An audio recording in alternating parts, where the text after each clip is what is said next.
Assalamualaikum warahmatullahi wabarakatuh. Kami dari kelompok A akan mempresentasikan bab 8 mengenai valuation and inventories. Perkenalkan, nama saya Verina Novita Rahma dengan NPM akhir 066. Saya Anissa Fadila dengan NPM akhir 090. Saya Nanda Amelia Febrianti dengan NPM akhir 219. Saya Mesya Fadila Mitaraka dengan NPM terakhir 064. Saya Karna Matiasari dengan NPM belakang 288. Saya Putri Maulidia Hidayat dengan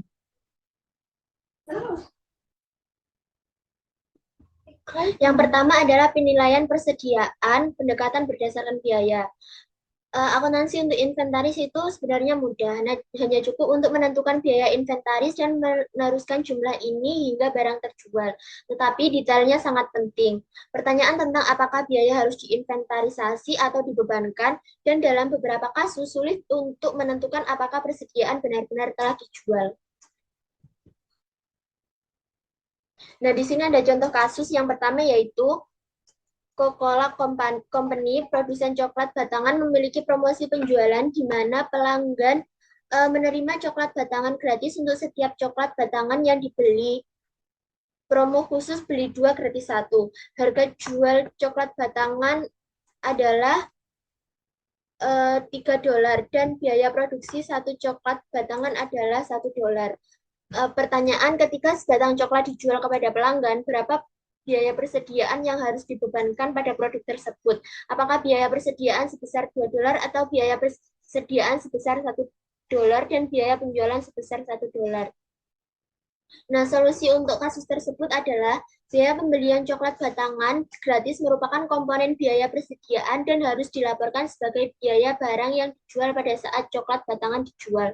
Oleh karena itu, biaya barang yang dijual adalah $2 bukan $1. Coca-Cola Company tidak boleh membebankan coklat batangan gratis tersebut ke biaya penjualan, karena laba kotor akan salah dinyatakan.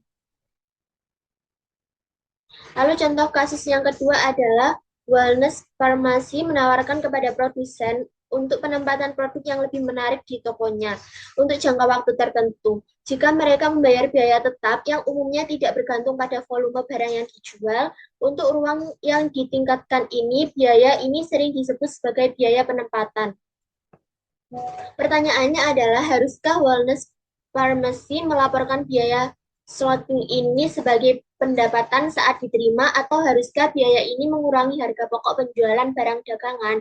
Nah, solusi untuk kasus tersebut adalah Wellness Pharmacy harus mencatat biaya slotting sebagai pengurangan biaya barang yang dijual, dan karenanya pengurangan nilai inventaris.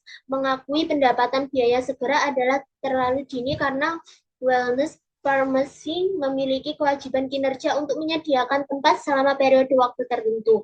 Biaya yang diterima paling baik dikaitkan dengan inventaris yang dijual selama periode waktu yang dialokasikan kepada produsen.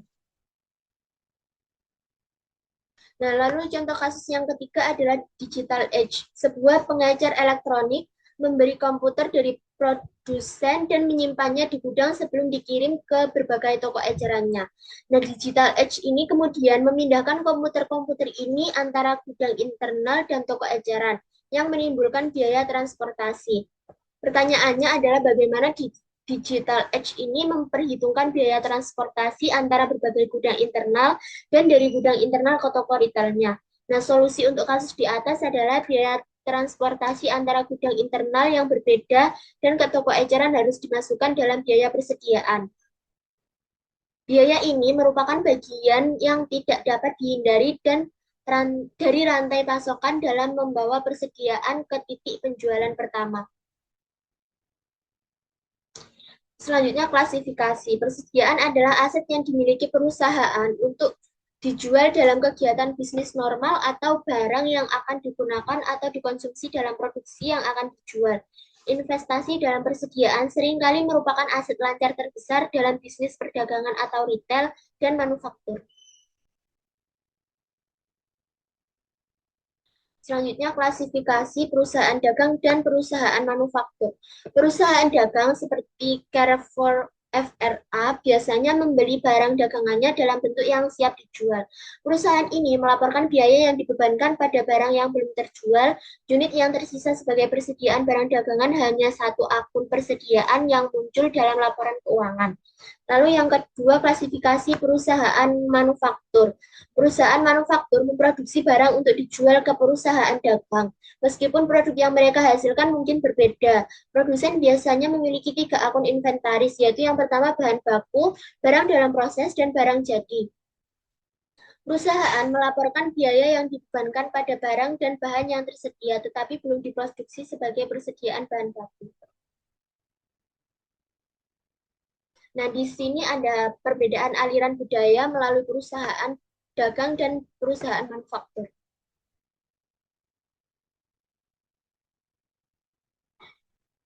Di sini adalah perbandingan penyajian laporan keuangan persediaan perusahaan dagang dan perusahaan manufaktur.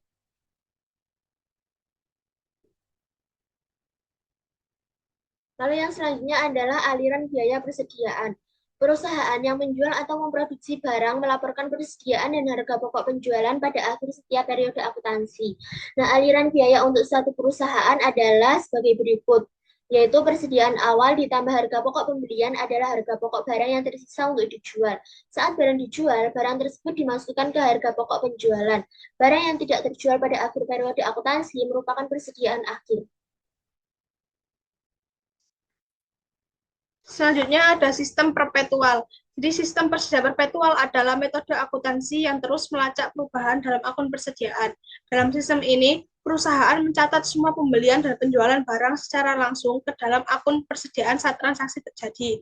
Fitur akuntansi dari sistem persediaan perpetual adalah sebagai berikut. Yang pertama, ada pembelian barang dagangan untuk dijual kembali atau bahan baku untuk produksi didebit ke persediaan dan bukan ke pembelian. 2. Biaya angkut didebit ke persediaan, bukan ke pembelian. Retur dan potongan pembelian serta diskon pembelian dikreditkan ke persediaan, bukan ke akun terpisah. 3. Harga pokok penjualan dicatat pada setiap penjualan dengan mendebit harga pokok penjualan dan mengkredit persediaan. 4. Buku besar pembantu berisi catatan inventaris individual disimpan sebagai tindakan pengendalian dan catatan pembantu menunjukkan jumlah dan biaya setiap jenis inventaris yang tersedia.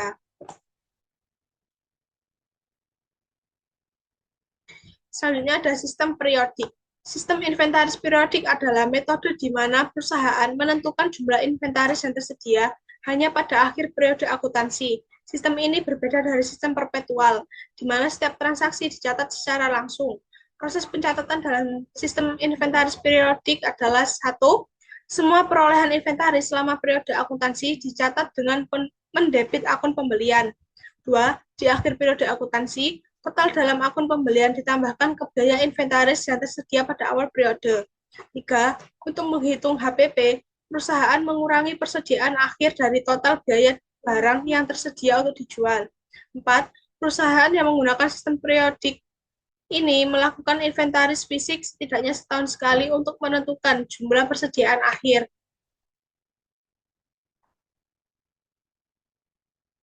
Selanjutnya ada perbandingan sistem perpetual dan periodik. Yang pertama ada sistem perpetual. Kelebihan dari sistem perpetual yang pertama, setiap transaksi pembelian dan penjualan langsung tercatat, memungkinkan perusahaan untuk mengetahui saldo persediaan secara akurat dan real time. 2. Memudahkan pengendalian internal karena setiap perubahan dalam persediaan dapat segera dipantau. 3. Memungkinkan pemisahan biaya barang yang dijual dengan lebih akurat, serta identifikasi kelebihan dan kekurangan persediaan. Selanjutnya ada kekurangan dari sistem perpetual. Pertama, memerlukan lebih banyak sumber daya untuk pemeliharaan catatan yang terus-menerus dan akurat. 2. Jika terdapat perbedaan antara saldo persediaan perpetual dan jumlah fisik, perusahaan perlu melakukan entry penyesuaian untuk menyesuaikan akun persediaan perpetual. Selanjutnya ada sistem periodik. Kelebihannya yang pertama, lebih mudah dan lebih murah untuk dikelola karena tidak memerlukan pencatatan setiap transaksi secara langsung. 2. Ideal untuk perusahaan dengan volume transaksi yang rendah atau untuk barang yang tidak bergerak cepat. Selanjutnya kekurangan dari sistem periodik yang pertama, tidak memungkinkan pemantauan persediaan secara langsung, sehingga perusahaan tidak memiliki informasi terkini tentang ketersediaan barang. Dua, perusahaan harus melakukan penghitungan fisik setidaknya sekali setahun untuk menentukan jumlah persediaan akhir. Tiga, tidak melaporkan akun kelebihan dan kekurangan persediaan karena tidak memiliki catatan akuntansi yang cukup untuk membandingkan jumlah fisik.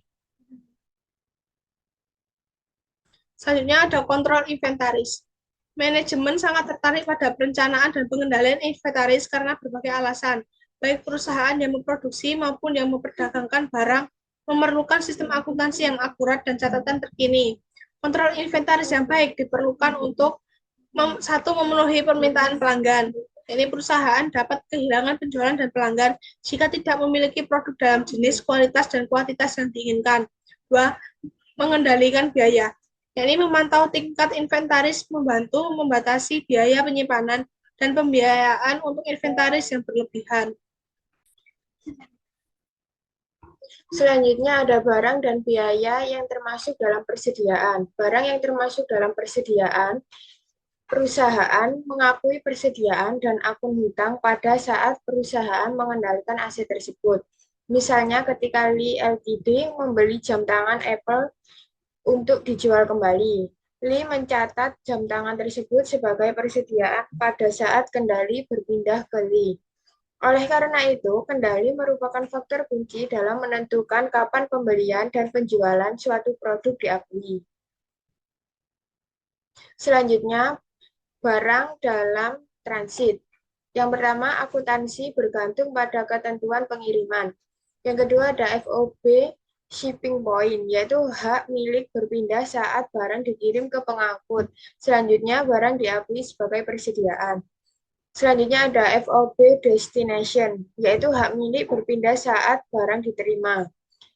Selanjutnya, belum diakui sebagai persediaan jika masih dalam perjalanan.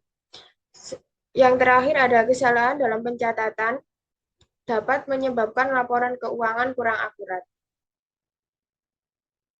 Selanjutnya ada barang kiriman. Barang yang dikirim secara konsinyasi tetap menjadi milik pengirim hingga terjual. Penerima hanya bertindak sebagai agen penjualan dan tidak mencatat barang dalam inventarisnya. Selanjutnya, pengirim tetap mencatat barang konsinyasi dalam inventaris dan dapat mengungkapkannya sebagai item terpisah dalam laporan keuangan. Selanjutnya ada perjanjian penjualan khusus. Penjualan dengan perjanjian pembelian kembali. Penjual tetap memiliki kendali atas barang meskipun hak milik hukum berpindah. Yang kedua ada penjualan dengan tingkat pengembalian tinggi, yaitu jika pelanggan memiliki hak pengembalian dalam jumlah besar, penjual harus mempertimbangkan apakah kendali benar-benar telah berpindah sebelum mengakui pendapatan dan menghapus persediaan. Selanjutnya ada penjualan dengan perjanjian pembelian kembali.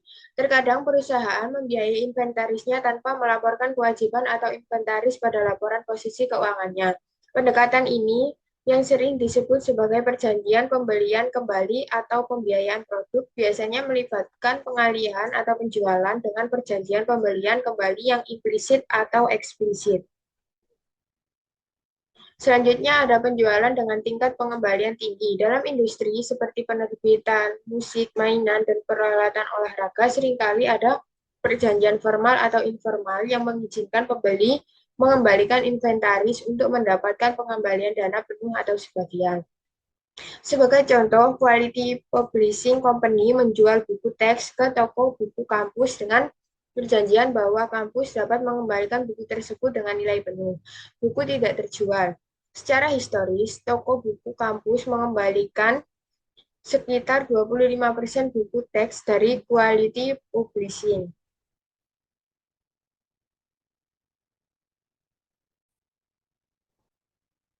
Selanjutnya yaitu product cost. Product cost adalah biaya yang berkaitan dengan persediaan. Biaya ini berhubungan langsung dengan produk selama proses produksi ataupun pada saat pengiriman dan penyimpanan. Product cost meliputi yang pertama yaitu biaya pembelian. Kemudian yang kedua ada biaya konversi. Dan yang ketiga ada biaya lain-lain yang dikeluarkan untuk membawa produk dari gudang ke tempat yang siap dijual. Next. Selanjutnya yaitu biaya pembelian. Biaya pembelian meliputi yang pertama ada harga pembelian, bea masuk dan pajak lainnya, kemudian ada biaya transportasi atau pengiriman, kemudian ada biaya penanganan yang terkait langsung dengan perolehan barang. Next. Selanjutnya yaitu ada biaya konversi. Nah, biaya konversi untuk perusahaan manufaktur antara lain. Yang pertama ada bahan baku langsung, yang kedua ada tenaga kerja langsung, yang ketiga ada biaya overhead yang meliputi bahan baku tidak langsung, tenaga kerja tidak langsung, dan berbagai biaya seperti biaya utilitas, depresiasi, ataupun penyusutan. Selanjutnya yaitu ada biaya lain-lain.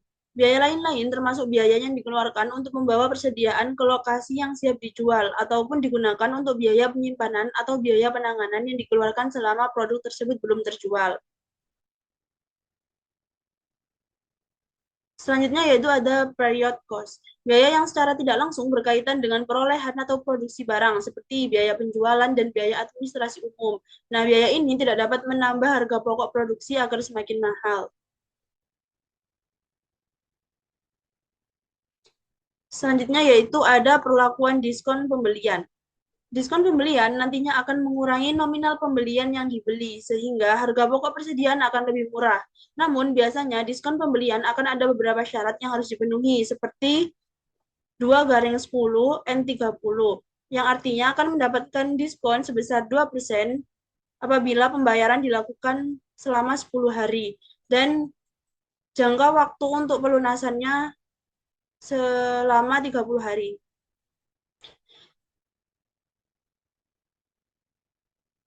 Selanjutnya yaitu ada konsep dasar diskon pembelian. Nah, ada dua, yaitu ada gross method dan net method. Konsep dasar diskon pembelian ini adalah POV perusahaan yang melakukan pembelian. Nah, pada gross method, pada saat pembelian, jurnalnya yaitu purchase pada debit sebesar 10.000 dan accounts payable sebesar 10.000 pada kredit. Sedangkan pada saat perusahaan melunasi sebagian utangnya sebelum 10 hari sehingga akan mendapatkan diskon 2%. Maka jurnalnya yaitu account payable sebesar 4.000 sebesar di debit, kemudian purchase diskon sebesar 80 di sebelah kredit, dan cash di kredit sebesar 3.920.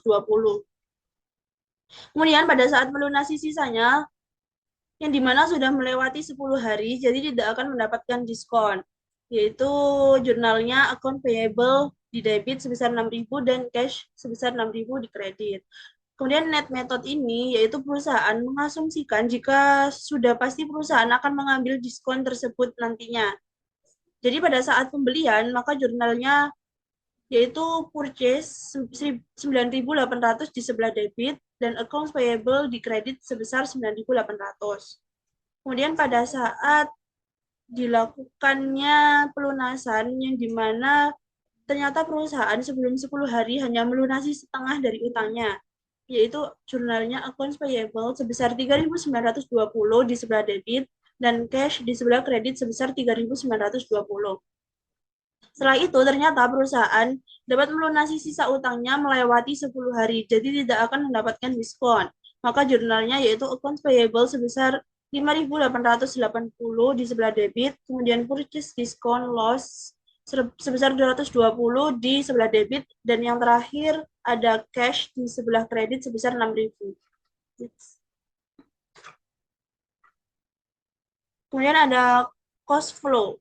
Suatu persediaan harus diukur dengan salah satu asumsi arus biaya yang meliputi. Yang pertama ada metode first in, first out, yaitu FIFO. Kemudian yang kedua ada metode average atau rata-rata. Kemudian yang ketiga ada metode last in, first out atau LIFO. Tetapi LIFO ini cukup jarang digunakan. Selanjutnya ada identifikasi spesifik, yang dimana digunakan untuk mengidentifikasi setiap item yang terjual dan setiap item dalam persediaan. Biasanya perusahaan menggunakan metode ini untuk persediaan yang mahal dan mudah digunakan. Next.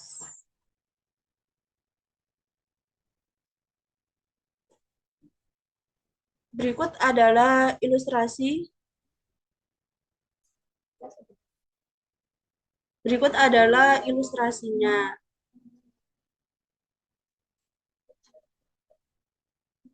Kemudian berikut adalah perhitungan yang dimana menggunakan identifikasi spesifik.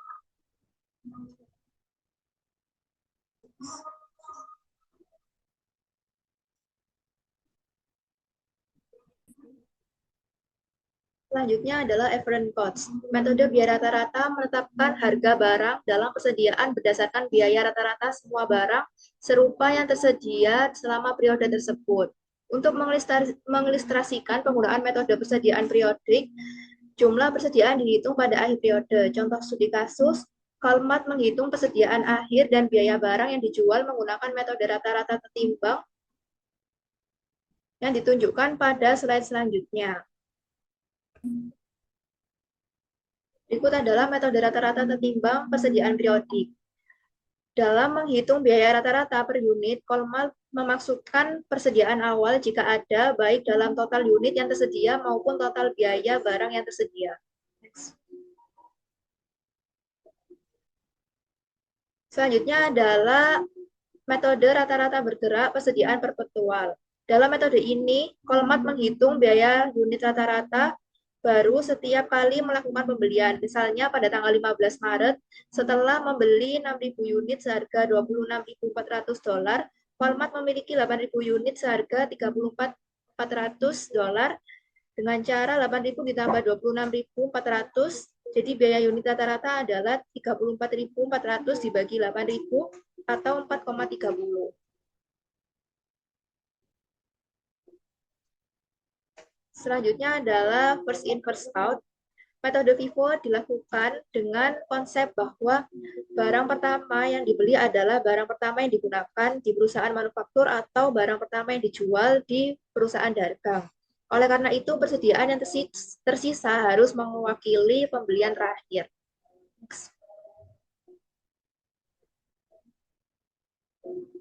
Nah, berikut adalah contoh metode FIFO persediaan periodik.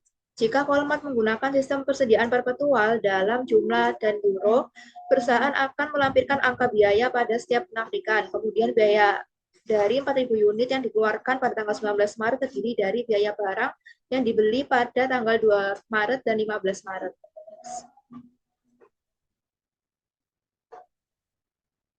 Selanjutnya adalah contoh metode FIFO persediaan perpetual. Nah, di sini persediaan akhir adalah $27.100 dan harga pokok penjualannya adalah $16.800. Maka perhitungannya adalah 2.000 dikali 4.000 ditambah 2.000 dikali dengan 4,40. Perhatikan bahwa dalam dua contoh FIFO ini harga pokok penjualan 16.800 dan persediaan akhirnya 27.100 adalah sama. Dalam semua kasus di mana FIFO digunakan, jumlah yang dilaporkan untuk persediaan akhir dan harga pokok penjualan akan sama pada akhir bulan, baik sistem perpetual maupun periodik digunakan. Karena biaya yang sama akan selalu menjadi yang pertama masuk dan oleh karena itu pertama keluar. Selanjutnya adalah metode penilaian persediaan analisis ringkasan. Nah, berikut adalah contoh hasil perbandingan metode biaya rata-rata dan metode FIFO. Perhatikan bahwa laba kotor dan laba bersih lebih tinggi dengan metode FIFO dibandingkan dengan metode biaya rata-rata karena harga yang sedang meningkat.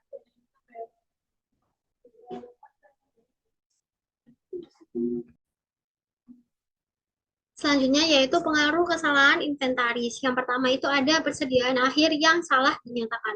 Jadi apa sih yang akan terjadi jika mencatat dengan benar inventaris awal dan pembeliannya, tapi gagal memasukkan beberapa item ke dalam inventaris akhir? Nah, jika persediaan ini salah saji, maka penyajiannya ini tidak memiliki manfaat yang representatif. Kemudian efek dari kesalahan ini adalah menurunkan laba bersih pada tahun yang bersangkutan.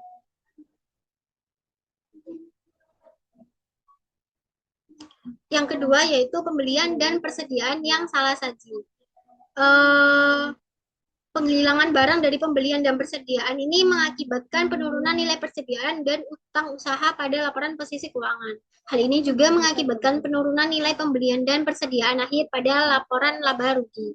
Namun, penghilangan barang tersebut ini tidak mempengaruhi laba bersih untuk periode tersebut. Kenapa kok tidak? Karena jika mengecilkan pembelian dan persediaan akhir dengan jumlah yang sama, maka kesalahan tersebut diimbangi dengan harga pokok penjualan. Total modal tidak berubah, tetapi rasio lancar dilebih-lebihkan karena penghilangan jumlah yang sama dari persediaan utang dan utang usaha. Yang selanjutnya yaitu asumsi aliran biaya LIFO. LIFO ini last in first out. Jadi merupakan prinsip dasar dari metode ini adalah bahwa barang yang terakhir masuk ke dalam persediaan adalah barang yang pertama kali dijual. Dengan kata lain, ketika terjadi penjualan, perusahaan akan mengeluarkan barang yang paling baru terlebih dahulu. Seperti yang telah kita bahas dalam bab ini itu IFRS tidak mengizinkan LIFO untuk pelaporan keuangan. Kenapa kok tidak mengizinkan? Karena IASB ini mencatat bahwa penggunaan LIFO ini mengakibatkan persediaan diakui dalam laporan posisi keuangan pada jumlah yang mungkin tidak memiliki hubungan dengan tingkat biaya persediaan terkini. Meskipun beberapa pihak ini berargumen bahwa penggunaan LIFO ini dapat lebih sesuai dengan biaya persediaan yang baru dibeli dengan harga saat ini, Dewan menyimpulkan bahwa tidak tepat untuk mengizinkan pendekatan yang menghasilkan pengukuran laba atau rugi untuk periode tersebut yang tidak konsisten dengan pengukuran persediaan dalam laporan posisi keuangan.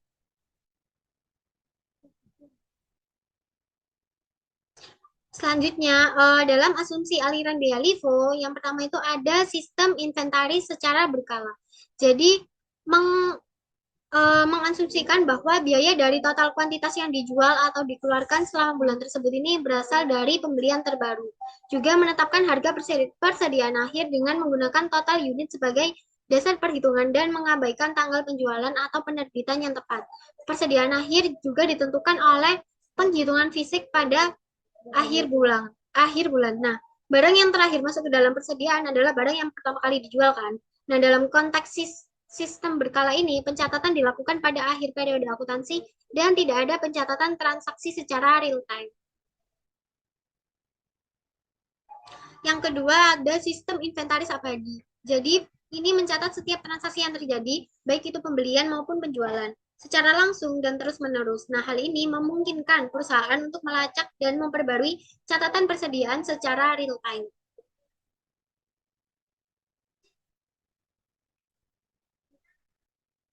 Sekian presentasi dari kelompok kami. Mohon maaf apabila ada salah kata. Wassalamualaikum warahmatullahi wabarakatuh.